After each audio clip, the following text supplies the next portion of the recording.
1099, the Muslim defenders of Jerusalem saw a strange spectacle.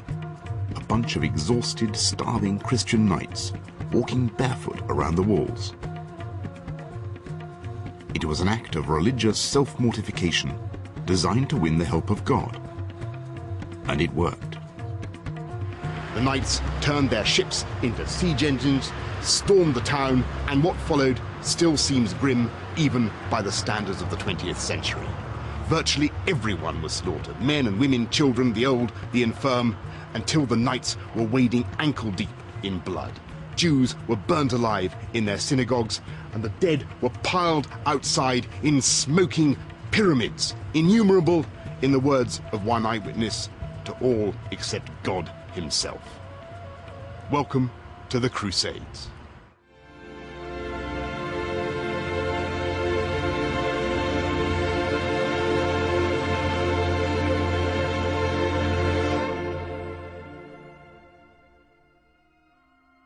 In November 1095, Pope Urban II made the single most provocative speech of all time.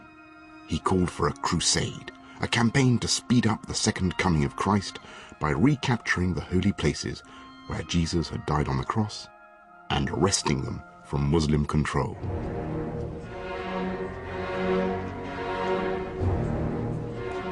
Pope Urban thereby launched 2 centuries of intermittent mayhem featuring greed, treachery, sadism, and religious mania.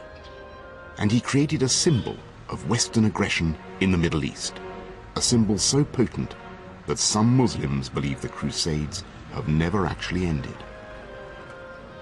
And that's why we need to understand that bizarre conflict, the massacres, the cannibalism, the blood that flowed down these very streets, if we are to understand how it is that the word crusade still contaminates the Muslim idea of the West and of Western intentions.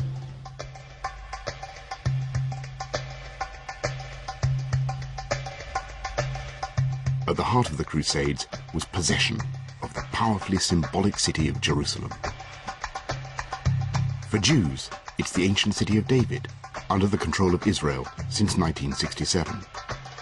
For Christians, it's the place of the crucifixion. And it's no wonder that in 637, Jerusalem was one of the first cities to be captured by the Arabs in the name of Islam. Jerusalem represents a very important place in the Muslim world because it was the first place the Muslim had the Qibla, or direction of prayer, before directing to Mecca.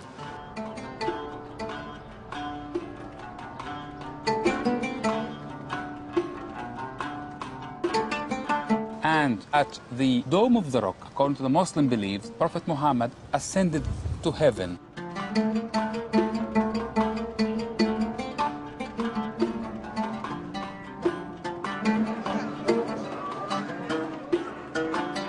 Pope Urban cited several justifications for his crusade: the attacks by Muslims on Christian pilgrims to the Holy Land, and the sufferings of the Eastern Christians who were native to the area. To any crusader prepared to right these wrongs, he made a once-in-a-lifetime offer. If you go and recapture Jerusalem from the Muslims, and you help all the Eastern Christians who are suffering out there, being killed by the Muslims, and all our Western pilgrims who are prevented from going to the Holy Sepulchre, you will get a spiritual reward of unprecedented level. Really? I am promising you the remission of all the sins that you confess. Armed with these get-out-of-hell-free cards, the First Crusade set off to rendezvous in Constantinople.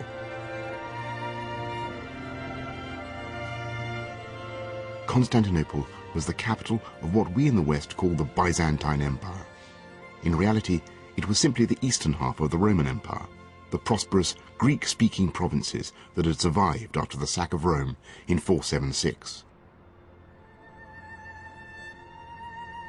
And they survived very often thanks to these colossal 5th century walls, 60 meters in width.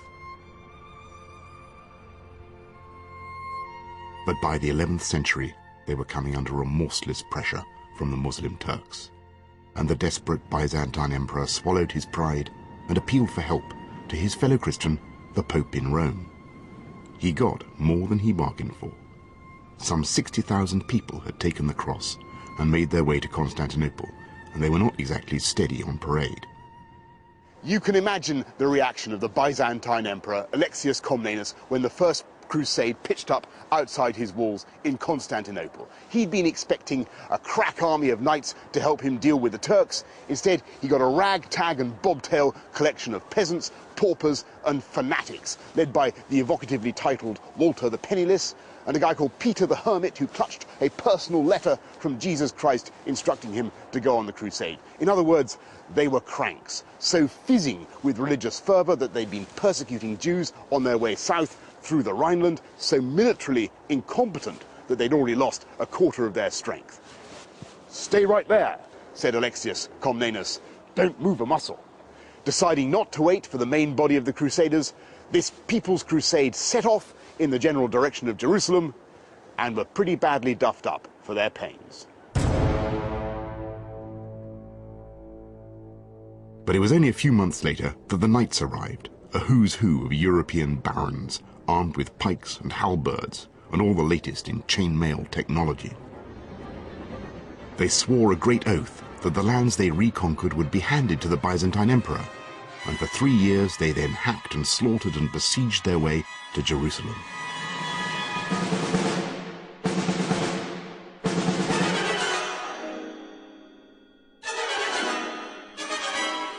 The Crusaders had the power and the zeal to besiege Antioch for 9 continuing months. One of the longest siege in medieval time, shows how they were determined to stay. In all of the cities that they occupied, they were really vicious. They killed almost everybody. They cleaned the cities totally from Muslims and from Jews. And in some cases, they killed 50, 60,000 in one city. It was a while before the Muslims grasped what was happening to them. This wasn't some raid for booty. It was a holy war in full swing. I think it pretty much took them by surprise. I think at the beginning, they mostly understood that these were mercenaries being hired by the Byzantines. I don't think they realized that what was really going on, that this was really, at least in Syria itself, that they had some grand plan to conquer Jerusalem and to set up some new state at their expense. So were they aware of the religious dimension? Very quickly, I think they became aware of the religious dimension.